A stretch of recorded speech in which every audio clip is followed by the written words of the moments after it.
I thought moving my family to a quiet Texas ranch would finally give us peace, until the night a bulldozer with a fake demolition order came roaring straight toward my son's bedroom. And when a man with a crowbar kicked in my door and screamed that we didn't belong here, I realized something terrifying. They weren't just trying to take my land. They were trying to erase my family. My name is Jack Carter, and this is the night everything broke loose. I still remember the sound that started it all. Not the wind, not a coyote crying across the pasture. It was sharper, meaner.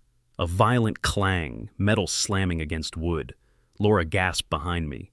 I turned toward the front door just in time to see it explode inward, blowing splinters across the floor like shrapnel. A man stepped through the broken frame, silhouette first, then the face. Todd Kensington, HOA board member, professional nuisance. And now, armed with a crowbar clenched in white-knuckled fists, his voice came out cracked and vicious. "You were told to leave!" Laura pulled Emma closer. Luke clung to her leg, trembling like a leaf in the wind. I stepped forward, shielding them. "Todd," I warned, "put the damn thing down." He didn't. He lunged. Time didn't slow like people say it does in moments like these. No, it sped up. I drew my pistol, fired a single shot. The blast filled the whole house, and Todd staggered backward, dropping the crowbar with a heavy thud. He grabbed his shoulder, blood already soaking through his shirt, his face twisted with pain. But then something far worse happened. He smiled, a sick, wet, bloody smile. "You just fell for it. Carter, you're done." Even bleeding on my floor, the man looked victorious. I froze. Before I could move, before I could even blink. Sirens, loud, close, too close. Red and blue lights slashed through the windows, and that's when it hit me. It had been less than 30 seconds since I pulled the trigger. No one can respond that fast. Not out here, not on a ranch this far from town. Unless they were already waiting. A chill ran through me deeper than fear. 3 sheriff cruisers tore down my gravel drive, tires throwing dust into the night. Doors burst open. Boots thundered up the porch steps. Flashlights exploded into the room. "Drop the weapon! Now! Do it! Hands up!" I set the gun on the floor, raised my hands. "Please," Laura sobbed. "He was protecting us. He saved us." No one listened. Cold metal clamped around my wrists. I felt my kids watching as the deputies pulled me away. Luke's voice cracked like his chest was breaking open. "Daddy, are they taking you away?" I wanted to answer him. I wanted to promise him everything was going to be okay. But I couldn't speak. Todd lay on the stretcher outside, still smiling through the pain, still glaring at me like he'd already won. As the cruiser door closed behind me and we rolled down that long Texas drive, a truth settled over my bones. This wasn't just a break-in. This wasn't just a violent HOA member losing his mind.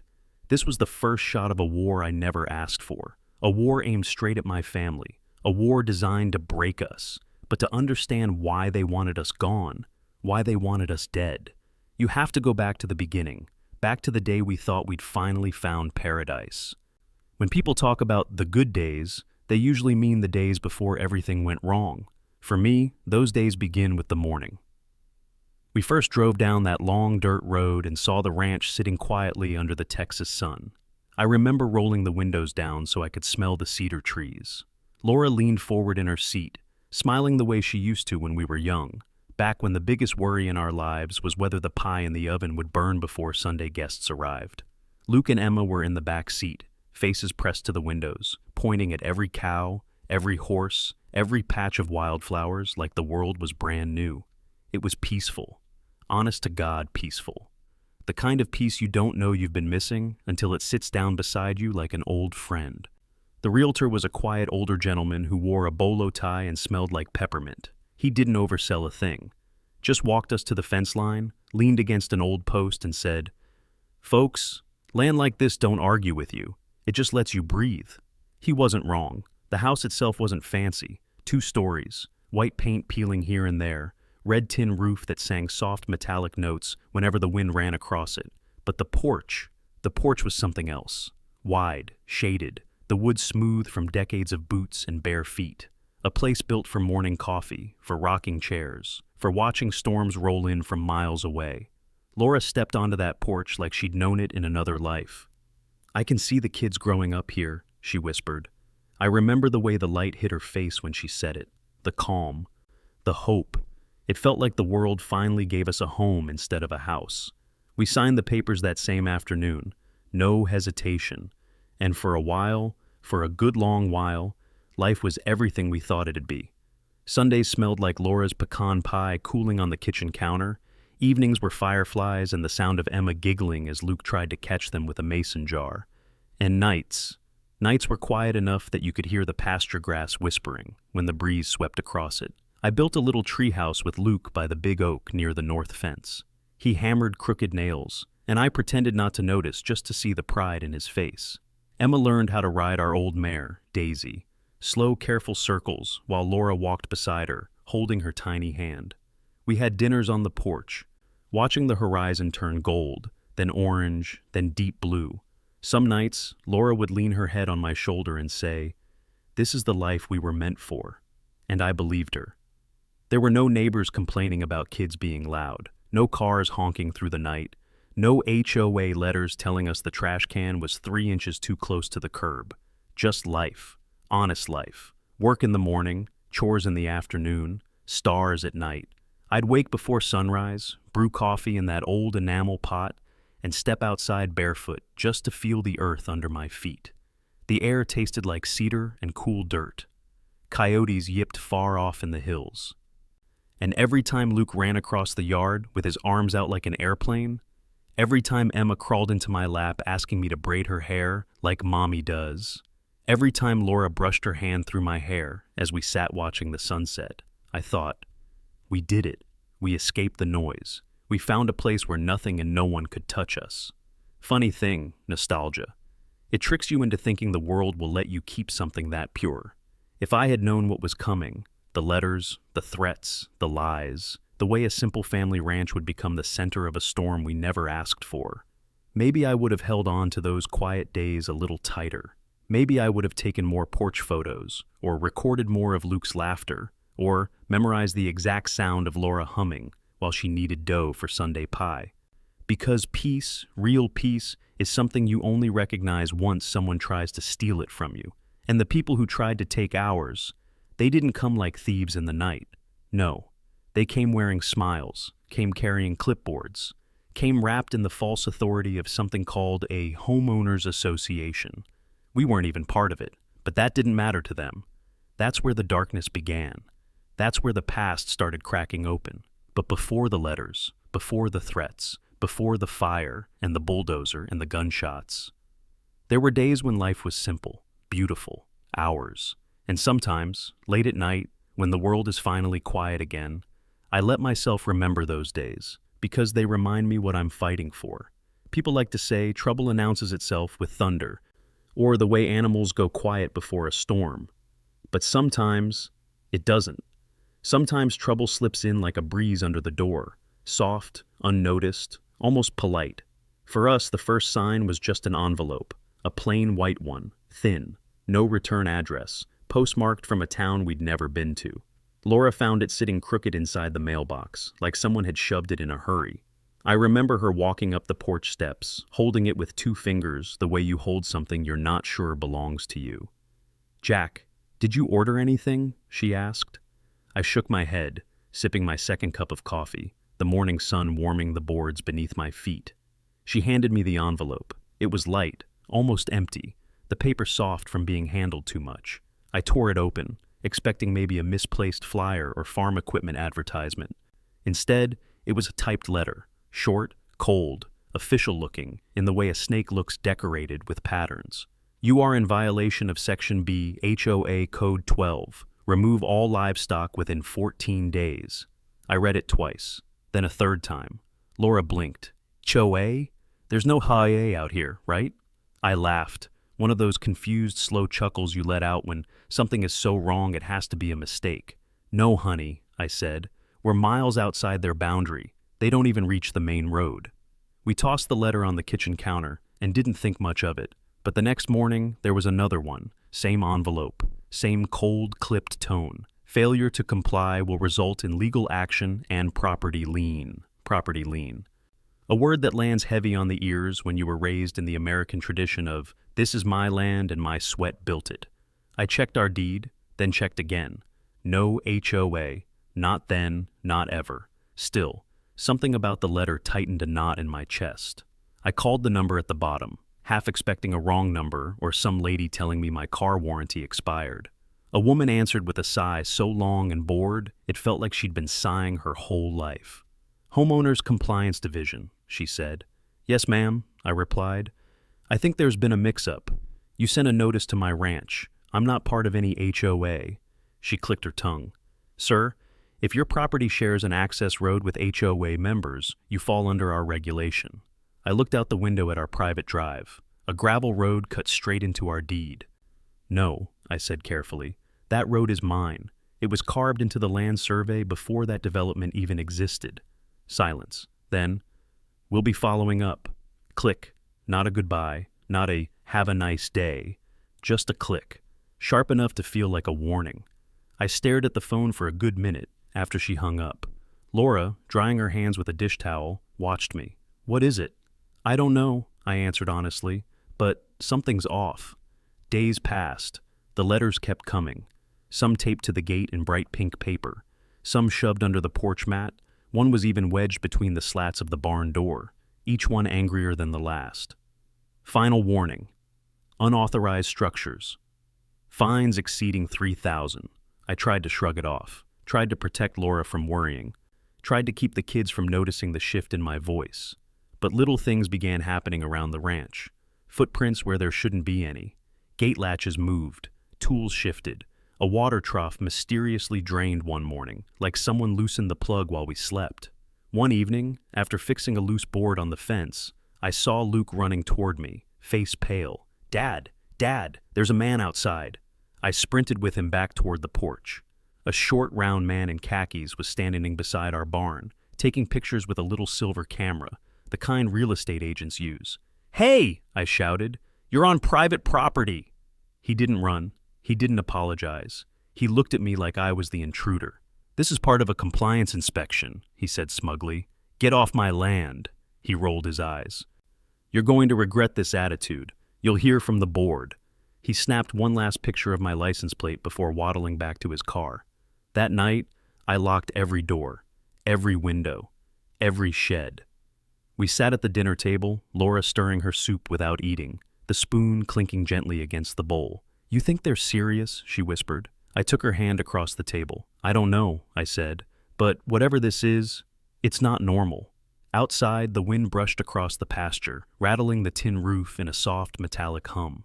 The ranch still looked peaceful, still looked like home, but deep inside, something had shifted. A shadow had passed over the place, faint but real, like the first thin cloud before a storm. And though I didn't know it yet, that was only the beginning. A few days after the man with the silver camera trespassed onto our land, I woke up earlier than usual. The sun wasn't even up yet. The sky was still that deep pre-dawn blue, the kind that makes the whole world feel quiet and delicate, like it's still deciding whether it wants to wake up. I stepped outside with my coffee in hand. The air carried that crisp Texas chill, the kind older folks like to call honest weather. I breathed it in, hoping it would steady my nerves, but then I saw them. Pink notices, bright, loud, ugly, taped across our front gate like garish flowers blooming overnight. I walked toward them slowly, coffee forgotten in my hand, the steam rising against the cool air. Final warning: remove unauthorized structures. 3,000 fine issued. Failure to comply will result in further action. They'd even printed my full name in bold capital letters, like I was some criminal they needed to shame publicly. Laura stepped out onto the porch behind me, rubbing her arms against the morning chill. "What on earth?" She didn't even finish the sentence. Her voice just drifted off as she saw the stack of papers flapping gently in the breeze. The ranch had never felt small before, not once, but standing there with those bright pink threats stapled to our gate, it suddenly felt boxed in, like someone had drawn invisible lines around us while we slept. I tore every notice down and stuffed them under my arm. "This has to stop," Laura whispered. I nodded, though I wasn't sure I believed it. As I walked back toward the porch, Luke opened the front door, sleepy-eyed and scratching his head. "Dad, why are you out there so early?" I forced a smile. "Just checking something, buddy. Go back inside." But as he turned, he spotted the pink papers tucked under my arm. Are we in trouble? Children shouldn't have to ask that. Not about their home, not about their safe place. No, I said firmly. We're not in trouble. Someone else is. Later that morning, we met with Derek, the lawyer friend a church buddy had recommended. A sharp man with soft eyes, Derek was the kind who listened with his full face, not just his ears. He sat at our kitchen table, flipping through the deed, the land survey, and the stack of HOA warnings. After about 20 minutes, he closed the folder and took off his glasses. Jack, I'm going to be straight with you, he said. Your property is absolutely outside the HOA boundary. You have the original land survey, the exclusion clause, and the deed supports it. I let out a breath I didn't know I'd been holding. So, they can't touch us? In theory, he said slowly, no. But then he leaned back in his chair and added something that made Laura grip my hand. But these people, they play dirty, and they play long. They can't legally take your land, but they can harass you until you are too tired to fight. Laura's voice cracked. What do we do? For now, Derek said, we document everything. Every visit, every letter, every strange thing on your property. And Jack, don't confront them alone. HOA harassment can get ugly. Trust me. He wasn't wrong. I just didn't know how ugly it could get. The next week, things escalated in a way no lawyer could have predicted. I came home from picking up feed supplies in town. As I turned into the long drive, something white caught my eye near the front yard. A sign, hammered straight into the red dirt. I slammed the brakes, dust kicking up behind me. There it was, tall and bold, a for sale sign I didn't put there. But that wasn't the worst part. Someone had taken a thick black marker and scrawled across the board in big, unforgiving letters, "For pending, HOA property reclaim." I stood there for a long moment, staring at it like it was a mirage, a bad joke, a mistake. But there it was, a sign telling the world my home wasn't mine anymore. Luke came running outside, his boots thudding across the porch steps. Dad, are we moving? No, I said, ripping the sign out of the ground with more force than necessary. We're not going anywhere. But when I turned, I saw Laura standing in the doorway. She looked pale, holding Emma close. How long before they come after us in person? She whispered. That night, after the kids went to bed, I moved my rifle from the safe to the coat closet near the door. It wasn't a decision I made lightly. It was a decision a man makes when he realizes peace isn't guaranteed. Even on land his hands have worked and his family has loved. Still, some foolish part of me hoped it wouldn't come to that. Hoped that the last letter, the last sign, the last threat had already passed. But hope can be fragile, and something quiet inside me knew. Things were about to get much, much worse. Silence is a strange thing. Out on a ranch, you get used to quiet, the honest kind. The kind filled with wind slipping through mesquite branches, the hum of insects, the soft clucking of hens in the far coop. A living kind of quiet. But the silence that settled over our ranch after the fake "for pending" sign? That wasn't the living kind. It was the kind that makes the hair on the back of your neck rise. The kind that feels like someone holding their breath in the dark, waiting. Waiting for what? I didn't know yet. For nearly a week after the incident with the sign, nothing happened. No letters, no strangers on the property, no pink notices taped to our gate, no smug HOA inspectors with their silver cameras, just nothing.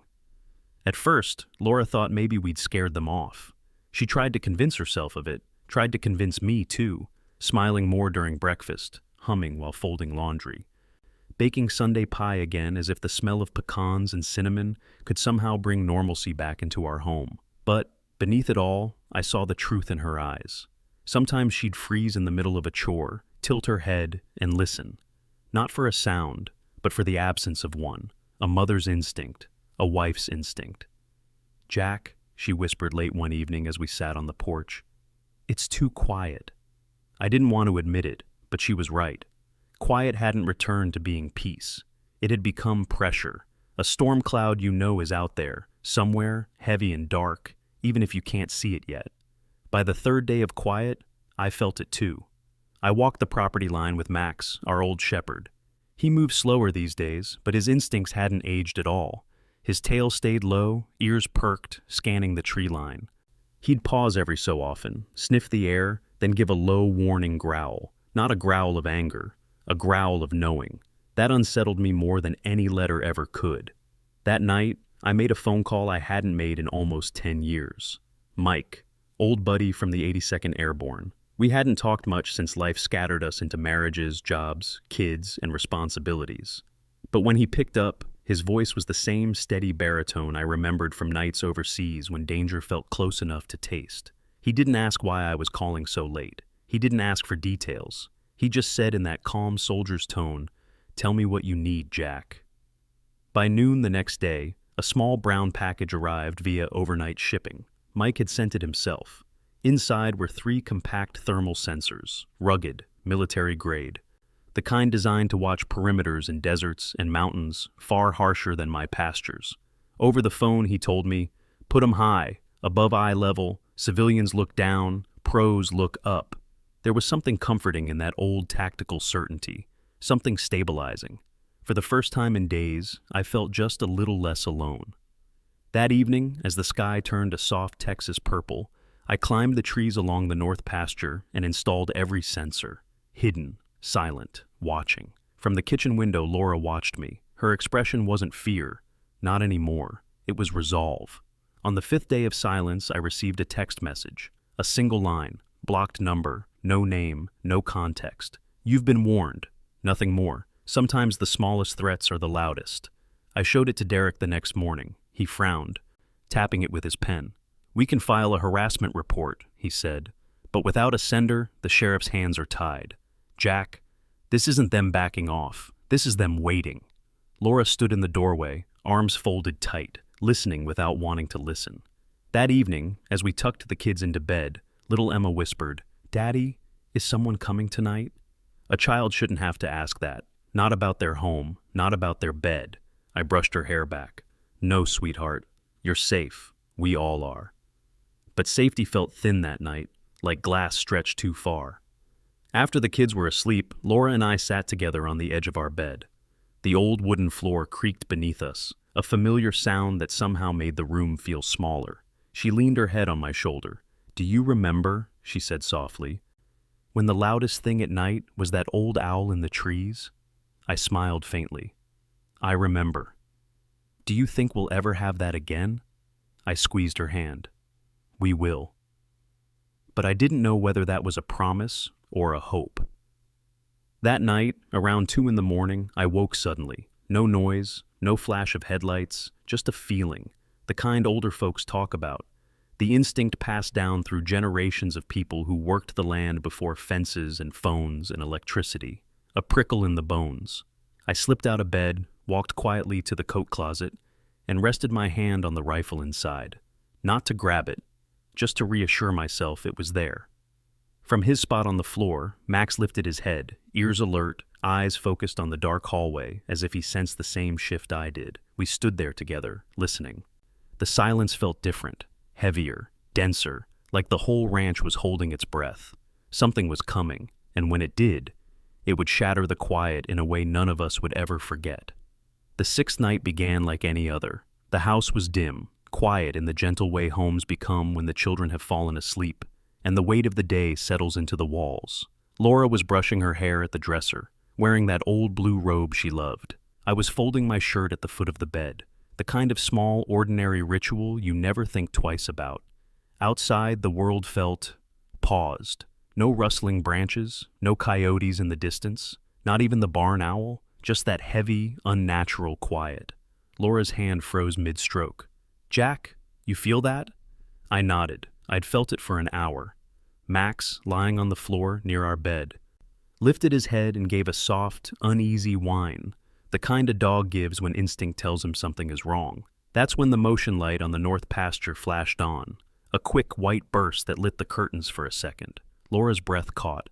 "Jack, stay here," I whispered, but even I didn't believe that would keep us safe. I walked down the hallway, the cool wood beneath my feet, the house far too quiet. The thermal sensor receiver from Mike gave 3 soft beeps. Movement, northern tree line, human height, not wildlife. Max trotted beside me, tail down, muscles stiff. Then I heard it, a click, soft, metallic, near the back door. The kind of sound that doesn't belong inside a home at night. Someone was testing the handle. My heart didn't race. It sharpened. Old training, old instincts. I moved to the coat closet, opened it slowly, and wrapped my hand around the rifle. The wood felt grounding. Good men had held this rifle before me. I clicked off the safety. Another sound, louder. The door handle twisting. Max growled, deep and low. I positioned myself behind the partial wall, next to the door, keeping to the shadows. Then, a muffled voice outside, male, cold. "Try it again." Another voice whispered, "We're wasting time. Break it." The handle jerked violently, and then, crack! A rear window shattered inward, glass spraying across the kitchen tile like scattered ice. Max lunged forward, barking with a ferocity I hadn't heard in years. Heavy boots hit the floorboards. Laura screamed from the bedroom, "Jack!" I stepped from the shadows, rifle raised. A man rushed in, black hoodie, gloves, a crowbar in hand. A cloth bandana covered the lower half of his face as he scanned the room. Max barked again.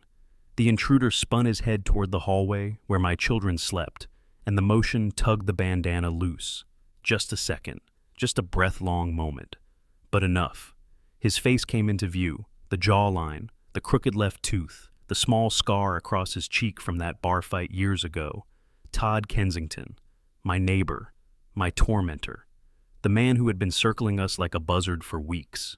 Todd raised the crowbar toward the hallway, and I made my choice. I pulled the trigger. The rifle roared, thunder inside our quiet home. Todd spun as the round tore into his shoulder and slammed him sideways into the counter. The crowbar clattered across the floor. He collapsed to one knee, groaning in pain. Then he looked up at me and smiled. A bloody, sick, triumphant smile. You fell for it, Carter." He coughed, dragging a red smear across his chin. "You're done." Then, sirens. Fast. Too fast. Red and blue lights splashed across the kitchen walls as vehicles skidded up our drive. A sinking, cold realization hit me. It had been less than 30 seconds since the shot. No sheriff in the world could respond that fast. Unless they'd been staged nearby. Waiting, listening. This wasn't help.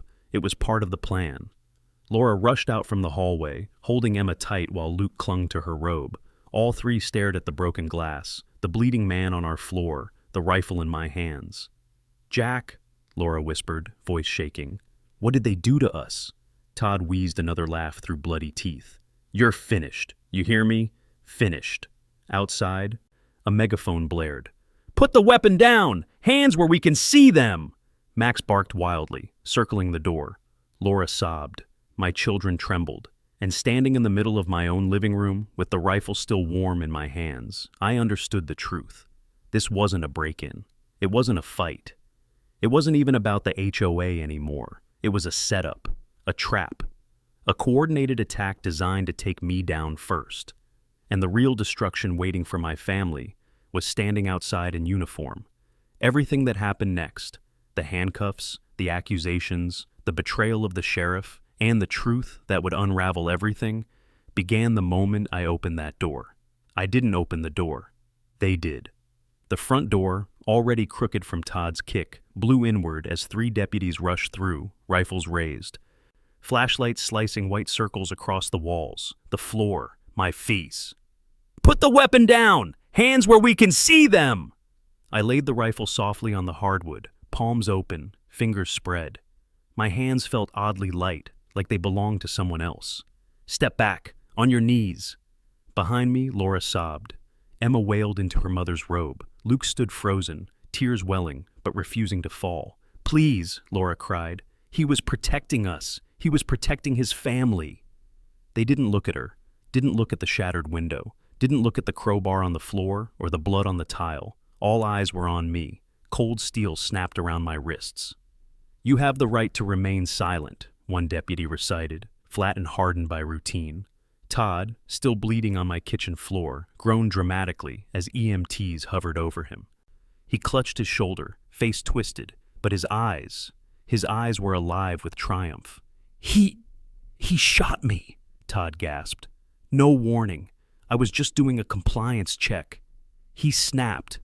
He turned his head just enough to make sure the nearest body cam saw everything. Even through the pain, he managed a weak smile. He'd gotten what he wanted. They marched me outside past my own children. Luke reached for me with a trembling hand. "Dad." A deputy blocked him gently but firmly. "Stay back, son." The word son felt wrong coming from a stranger. They guided me down the steps, pushed my head down, and slid me into the back seat of the cruiser. The door shut with a heavy, final thud. Through the window, I saw Laura standing barefoot in the gravel. Kids wrapped around her, porch light forming a pale halo behind them. I wanted to tell her it would be all right, but the cruiser was already moving. The ranch, my ranch, shrank in the rearview mirror until it was swallowed completely by darkness. The ride to the station was quiet, the hum of the tires, the steady sweep of the wipers on a windshield that didn't need cleaning. No words. Until the deputy in the front seat broke the silence. "You know," he said without turning, "we got the call about shots fired on your property before dispatch even logged the first 911. He paused. Funny how fast some calls travel. He didn't explain. He didn't need to. Somebody had planned this. Somebody had wanted deputies here fast. At the station, they didn't put me in a cell, just a small, tired-looking holding room, metal table bolted to the floor, chairs older than me, a single camera blinking red from the corner. My hands still smelled like gunpowder. My shirt still smelled faintly of Laura's laundry detergent. It's strange how those two scents can exist together. Violence and home, fear and comfort. After what felt like an hour, the door opened. Sheriff Daniels stepped inside. No shouting, no theatrics. Just a man carrying the weight of too many years of seeing too many things. He sat across from me, folded his hands, and said quietly, "Jack, you all right?" "That depends," I replied. "Am I under arrest?" He exhaled and pulled out a tablet. "My tech guys pulled this from your cloud backup the moment you got here," he said. "Good thing you set your cameras to upload in real time. Otherwise," he glanced at me, "well, let's just say it might have disappeared." He slid the tablet to me. We watched. My back door camera, the kitchen camera, the thermal sensor overlay from Mike's gear. We saw Todd testing the door, saw the window shatter, saw him climb in, crowbar raised, saw him step toward the hallway, saw me fire. When the footage ended, Daniels rubbed his forehead like it carried weight. "You gave a verbal warning?" he asked. "I did. First thing." He nodded slowly. "An armed man in your home at night with your family behind you? Jack, under Texas law, that's self-defense." Relief washed through me. Not joy, just a lessening of pressure in my chest. "So, I'm not under arrest?" "Not tonight." He leaned forward, lowering his voice. "But listen to me. Something about this is rotten. We got that call way too fast." Todd's statement came prepackaged with HOA logo and legal wording. "Someone wanted this to look open and shut." He tapped the tablet. "They didn't expect you to have this kind of footage." He stood and opened the door, then paused. "Go home. Be with your wife. And Jack, document everything from here on out. Every letter, every car, every shadow that doesn't belong." He met my eyes. "Because their next move won't be a crowbar. It'll be a courtroom." 2 days later, the house cleaned up and the blood scrubbed from the tile. A thick envelope arrived in our mailbox. Big city return address, law firm logo. Laura handed it to me with shaking hands. Inside, "You are hereby notified you are being sued for assault with a deadly weapon, intentional emotional harm, and reckless endangerment." At the bottom, plaintiff, Todd Kensington. I looked at Laura. "They couldn't break in and take the house," I said quietly. "So, now they're trying to bleed us dry." And that's when I realized, if violence wouldn't stop them, maybe the truth would, but only if we survived long enough to prove it. The lawsuit was bad. The lawsuit shook us. But the paper that arrived 2 mornings later, it broke something inside me I didn't know could break. I found the sheriff's cruiser parked at the gate when I stepped outside shortly after sunrise. Cold mist still hung over the pasture. Max barked beside me, confused. Sheriff Daniels was standing there, hat in hand, face grim. The kind of grim a man wears only when he brings news he wishes he didn't have to deliver. "Morning, Jack," he said quietly.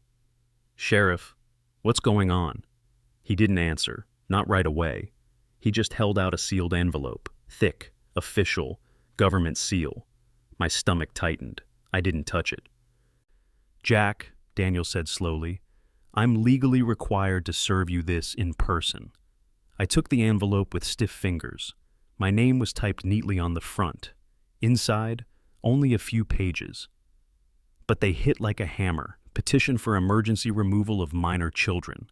Filed by Texas Child Protective Services. I felt the ground tilt under my feet. My kids. My kids. I looked up at Daniels. "What the hell is this?" He swallowed hard. "It's a request for an emergency hearing," he said. "Not a removal yet, but the court has to review it within 72 hours. "Sheriff, this is insane. My kids are safe. "I know," he said gently. "I know, Jack, but someone filed a very detailed complaint. Multiple complaints, actually." He hesitated, and that hesitation felt like a knife. "What kinds of complaints?" I asked. He took a slow breath. "There are claims about firearms in the home, claims about unstable behavior, mentions of the shooting, the break-in, reports of children exposed to danger, and," he looked down, "allegations of neglect." Neglect. I actually laughed, a short, bitter sound I didn't recognize as my own. Neglect? In this home? With this family? Laura stepped out onto the porch then, the morning light catching her hair, Emma clinging to her leg, Luke still rubbing sleep from his eyes. She saw the papers in my hand, saw the sheriff's face. Her voice cracked. "Jack, what happened?" I couldn't speak. I handed her the envelope instead. As her eyes scanned the words, her knees buckled, and she grabbed the railing to stay upright. No, they can't." Her voice broke into a whisper. "They can't take our babies." Emma started crying without knowing why. Luke stepped in front of her like he was protecting his little sister from some invisible monster. I would remember that image for the rest of my life.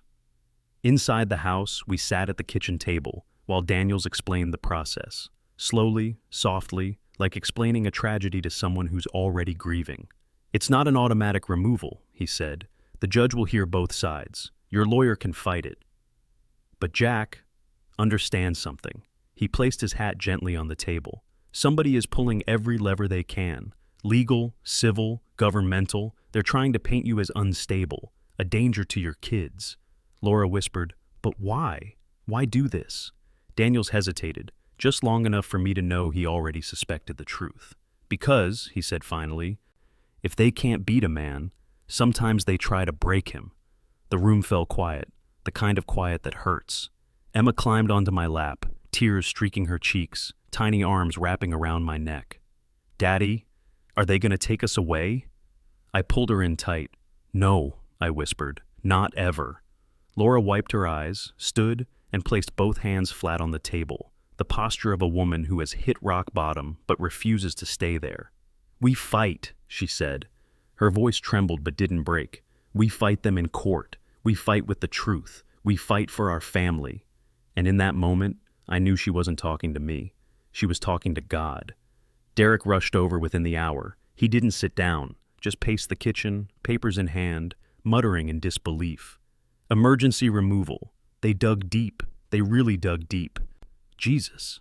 He finally stopped pacing, pressed both hands to the back of a chair, and looked at me with something between anger and pity. "Jack, this isn't just a lawsuit anymore. This is a tactical play. They're trying to break your wife, break your spirit, force you into a settlement, or force you off your land entirely." His voice softened. "Jack, these aren't HOA amateurs anymore. This is strategy. Big strategy." I already knew that. I'd felt it in my bones since the night Todd came through my window. "What do we do?" I asked. Derek straightened, jaw firm. "We get ahead of them. We build a case. Character witnesses, school reports, medical records, pastor statements, every neighbor who's seen you with those kids." He tapped the papers. "And we prepare for that hearing like the fate of your entire family depends on it." Because it did. That night, as the kids slept curled against each other in our bed, I sat on the porch alone, listening to the wind move across the fields. Not the honest quiet, not the peaceful quiet, a different quiet, a hunting quiet. And I realized something I'd tried not to accept. They weren't just trying to hurt me, they were trying to erase us. The courthouse in Elmswood wasn't large, 2 floors, old brick, a flagpole that squeaked when the wind was just right. I'd passed it 100 times on the way to the feed store, but that morning, the morning of the custody hearing, it felt like the kind of place where a man could walk in whole and walk out missing pieces of his soul. Laura sat beside me in the truck, wringing her hands until her knuckles blanched white. The kids stayed home with Mrs. Alder from the church. Emma cried when we left. Luke didn't say a word. I think he understood more than he let on. Inside, the courtroom was colder than necessary. Government building cold, hospital hallway cold, a kind of chill that made you feel small the moment you sat down. The judge, a silver-haired woman with years of patience etched into the lines of her face, entered with a quiet authority. Case number 472197, the clerk called. Carter versus Texas Child Protective Services. My chest tightened. This wasn't about land anymore, or lawsuits. This was about my family. CPS went first. A woman with rimless glasses and a clipboard stepped up to the stand. Her voice was calm, measured. The kind of voice people use when delivering bad news they've gotten used to giving. Your Honor, we received multiple concerning reports, she began. Reports involving firearms in the home, violence witnessed by minors, escalating instability, and an environment unsafe for children. She paused. A long, meaningful pause. We therefore recommend temporary removal of the Carter children pending investigation. Laura gasped softly beside me. Then the ambush came. A thick folder, glossy photographs, printed, labeled, highlighted. The CPS worker handed them to the judge. These were submitted anonymously. I recognized the pictures immediately.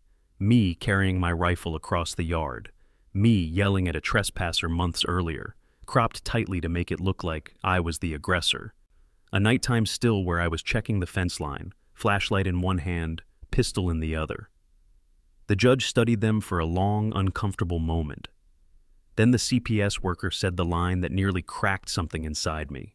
In the best interest of the minors, we recommend their removal until stability is restored.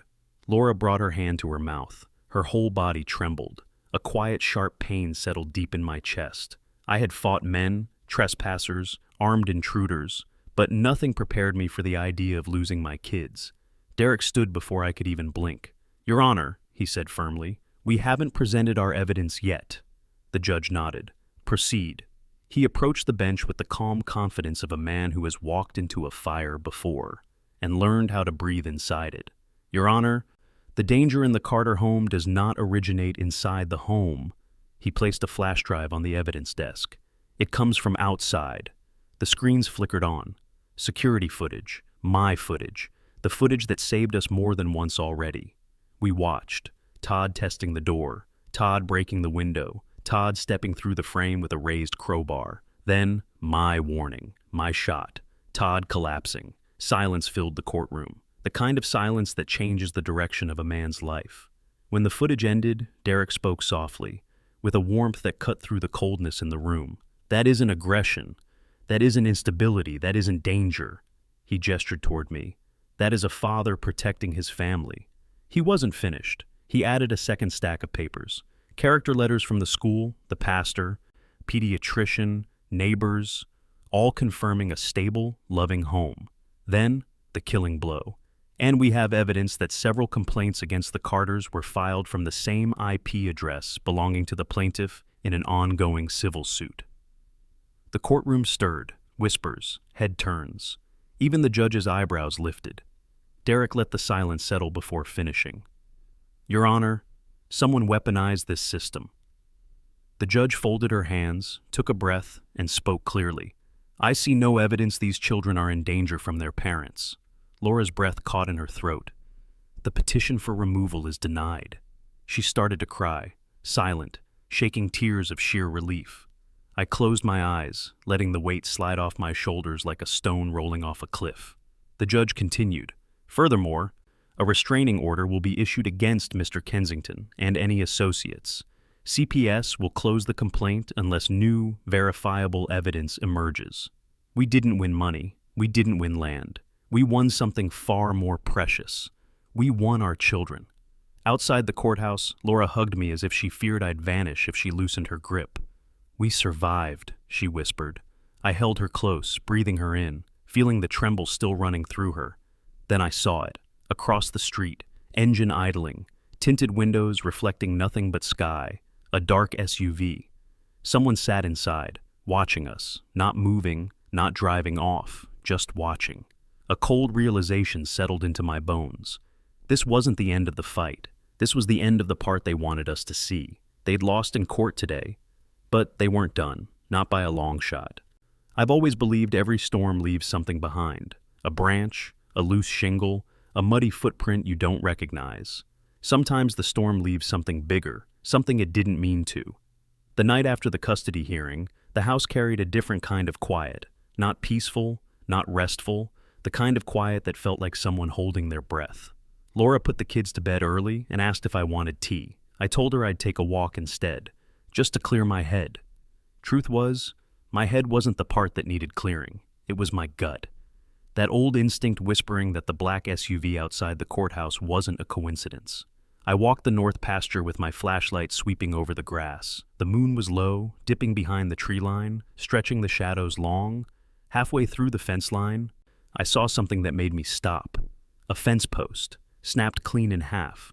Not worn down, not rotted, not chewed by deer. Cut. A clean, intentional blade cut. I knelt down, running my fingers over the raw wood. Fresh. Then I saw the tire marks, not tractor tracks, not anything from my ranch. Thin, narrow, almost like a utility cart or a small ATV. And very, very recent. My heart started that slow, heavy thud it does when something old and familiar, something from my army days, wakes up inside your chest. I followed the tracks, winding toward the cedar brush near the old storage shed. My father kept spare parts in that shed. Extra fencing, old nails, dust older than I am. I hadn't stepped into it in years. The door was shut, but the lock was hanging open, not cut, not smashed, picked. Someone had come here deliberately. I swallowed hard and pushed the door open. The smell of old lumber and dry dust drifted up like a memory I'd forgotten I had. I pulled the string on the hanging bulb, and there it was, a black envelope.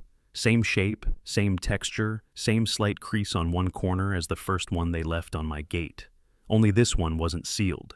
Inside was a USB drive and a single sheet of paper. One sentence typed dead center. He didn't follow instructions. My stomach tightened into a knot. I pulled my dad's old laptop from the shelf, brushed off the dust, and plugged the drive in. It took a long moment, long enough for doubt to creep in, before the folder opened. Emails, PDFs, payment logs, signatures. At first, they didn't make sense. Then the names hit me like a shovel to the ribs. Todd Kensington, Litex Infrastructure Group, Ridgespan Development Division, and then the line that made my blood run cold. Final payment, forced vacancy initiative, Carter Parcel. Todd wasn't just angry. Todd wasn't just unhinged. He wasn't even acting alone. He was paid to trespass, paid to create incidents, paid to make me look unstable, paid to force my family off our land so Litex could claim it as abandoned due to safety concerns. Every break-in, every provocation, every complaint, it was all written out like a sick little playbook. This whole nightmare was engineered, and we were the last piece they needed. At the bottom of the folder, I saw another document. Ridgespan Acquisition Schedule, internal only. I clicked it. Charts, deadlines, federal contract timelines. And bold at the top, Phase 1 completion deadline, 30 days. Week 4 was highlighted in red. All parcels acquired, mandatory. That's when everything snapped into place.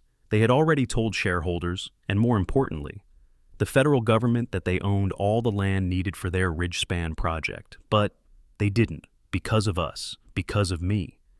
And if they missed that deadline, penalties, contract breaches, losses in the billions. People at the top would lose their jobs, maybe even face charges. For them, I wasn't an inconvenience. I wasn't even a problem. I was a threat.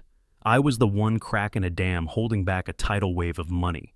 They couldn't afford to wait. They couldn't afford another lawsuit. They couldn't afford another delay. They couldn't afford me staying alive.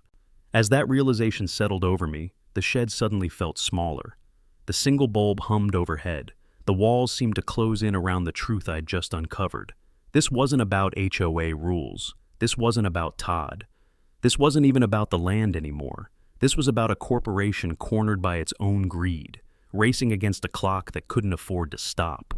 I stepped out into the night, and something felt wrong. The wind had died. The cicadas had gone silent. Even the ranch dogs weren't barking.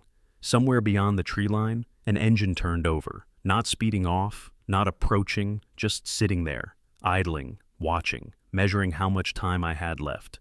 One thing was clear: they weren't trying to scare us off anymore. They were preparing for something final, and whatever it was already coming. I didn't sleep the night after I opened that USB. I sat at the kitchen table long after Laura and the kids went upstairs, watching the progress bar on my laptop crawl across the screen. When it finally hit sent, I leaned back and closed my eyes. Every file, every payment log, every timeline, all of it had been forwarded to Derek and to the regional FBI field office. If something happened to us now, the truth was already out of our hands. By dawn, the house felt strange, still, expectant, like the air was listening. Laura came downstairs and saw the untouched coffee mug in my hand. "Bad night?" she asked softly. "Worse morning," I replied. She didn't ask for details. She just squeezed my shoulder in that way she does when words wouldn't help anyway. I stepped outside. The sky wasn't normal. It had that pale yellow look Texas gets right before things go wrong. Wildfires, dust storms, or the kind of heat that makes fences sing. Then I heard it. A low hum rolling across the ridge. Engines, more than one, not on the road, cutting across private land. I knew the sound of a diesel engine struggling under load. A bulldozer. My chest tightened. "Laura!" I shouted back toward the house. "Get the kids dressed, now!" I moved fast across the yard, my boots slicing through dry grass. The air smelled wrong, hotter than it should be, metallic. And then I saw it rising above the tree line. Smoke, thin lines of it, evenly spaced, deliberate. 4 small fires, placed like someone had measured them with surveying equipment. They weren't here to scare us. They were here to smoke us out. I grabbed the radio clipped to my belt. "Sheriff Daniels, do you copy? We've got fires on the property." Static, not weak signal. This was jamming, controlled, intentional. Whoever was doing this had equipment no HOA should ever touch. Equipment only contractors with big budgets, or big secrets, had access to. I ran back toward the house. Emma's voice carried across the yard. "Daddy, the wind's changing!" She was right. I could feel it. That shift in direction, faint but certain, pushing the smoke right toward us. They were using the weather, using the land, using every advantage they had. "Cellar!" I yelled.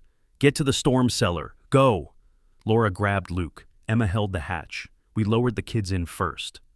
I took one last look across the ranch. The fires were growing, merging, feeding on the wind. Dark smoke rising like a warning. And behind that smoke, through the heat waves, I saw a silhouette. Not a man, not an SUV, a bulldozer blade, a big one, coming straight for the house. They were going to claim it was a rescue attempt, that they were creating a fire break, that the family wasn't in the house when it collapsed. A tragedy, they'd call it, an accident. I dropped into the cellar and slammed the reinforced steel door closed just as the smoke rolled over the yard like a wave. Inside, the air was cool and still, too still. The kids huddled close. Laura brushed ash from Emma's hair with trembling fingers. "It's okay," I whispered. "We're safe down here. This shelter's built 3 feet into the earth. Nothing's getting through it."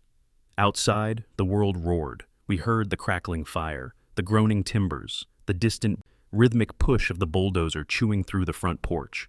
The vibrations traveled through the dirt into the soles of my boots. The home we built together, the walls we painted, the beams I set with my father's old tools, was being ripped apart above us. Emma began to cry. Luke covered his ears. I pulled them in close, feeling their small shoulders shake against my chest. Laura whispered, "Does anyone know we're here?" I hesitated. Then I remembered the email, the files, the digital trail that couldn't be burned, couldn't be buried. "Yeah," I said softly.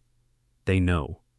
The ground shook again, harder this time. A terrible cracking sound rolled across the cellar ceiling. The house was giving in. 10 seconds, 15, 20, then suddenly, silence. Not peaceful. The kind of silence that means something has changed. And through that silence, faint at first, then swelling, came the sound that made my knees go weak. Sirens, not one, not two, A whole fleet, fast, hard, close. Laura let out a breath that broke into a sob. "We're going to be all right," I whispered. But even as the relief washed over her, something in me stayed tight. Sirens meant survival, but they also meant something else. This war wasn't over, not yet. What came next would decide everything. When the sirens grew so loud that the steel door of the storm cellar hummed, I knew whatever was happening above us had finally met something bigger than a bulldozer. I pushed the hatch open slowly, letting the cool dawn air rush in. Smoke drifted thin and gray across the yard. The house, our house, was half collapsed, the porch gone, the front wall torn open like a wound. But the fires were out, and the thundering engines I'd heard earlier weren't bulldozers anymore. They were government vehicles, black Suburbans, marked FBI vans, DOJ field units, county deputies, and Sheriff Daniels' cruiser parked dead center like a commander taking the field. For a moment, I just stood there on the cellar steps, my children climbing up behind me, clutching my shirt. Laura put her hand on my back, and together we stepped out into the morning that had almost stolen us. Across the yard, 3 men lay face down in dirt, hands cuffed behind their backs. They weren't contractors anymore. They looked small, ordinary, the kind of men who never thought the law would reach them because the wrong people had promised protection. One of them, the driver of the bulldozer, kept whispering, "It wasn't supposed to go this far. They said no one would be home." Another cursed under his breath. Another cried, and walking toward us, hat pushed back, badge catching the first rays of sun, was Sheriff Daniels. He didn't smile, didn't scold, didn't apologize. He just nodded once, a slow, heavy nod, like a man acknowledging the end of a long night. "You all okay?" he asked softly. Laura's voice broke. "The house, it's—" "But you're alive," Daniels interrupted gently. "You're alive, and that's what matters now." He motioned with his chin, and 2 federal agents walked forward. "Mr. Carter," one said, "your files reached our office last night. The amount of documentation you gathered, it broke this thing wide open." I exhaled, knees nearly giving out. The USB, the emails, the digital trail, it had worked. Daniels cleared his throat, glancing toward the line of cuffed men. These weren't HOA volunteers. They're tied to a private security outfit across 3 states. Ex-military, but not the good kind. Another agent stepped forward holding a tablet and showed me something that made my stomach twist. A live raid. Footage from a corporate high-rise 2 counties over. A woman being escorted out in handcuffs. Blonde hair, expensive suit, fury burning beneath a calm mask. Claire Huxley. Executive at Litex Infrastructure Group. The ghost behind every forged document, every payment, every threat. "They found her trying to destroy records," the agent said. "Looks like millions in acquisition funds went missing. She reported your land as acquired last year, pocketed the payout, then built this whole fraudulent HOA scheme to force you off and cover her tracks." Laura gasped softly beside me. I felt my jaw tighten. So, that was it. Not a corporation trying to expand, not neighbors with too much power. A thief in a suit, willing to kill a family to save her own skin. The agent continued, "We've also detained Todd Kensington. He was found at a motel with a go bag and burner phones. He's facing charges ranging from conspiracy and arson to attempted murder." I let out a slow, shaking breath, the kind you only release when you've been holding it for months without knowing. The next hours blurred. Statements, photos, forensics, agents marking the yard with yellow flags, fire crews dumping water onto lingering embers. And standing there, amid the chaos of uniforms and equipment, was my family. Alive, ash-covered, exhausted, but alive. When the sun finally rose high enough to warm the fence posts, an agent handed me a document, a federal protective order, ironclad, backed by the DOJ. "You and your family are safe now," he said. For the first time in a long while, I believed it. It took nearly a year to rebuild the house. Friends from town helped. Folks we barely knew dropped off tools, lumber, food. Even the pastor brought volunteers who replaced the barn siding for free. The legal case stretched on, but in the end, Litex settled for an amount so large it scared even the lawyers. They didn't admit guilt, but the world knew.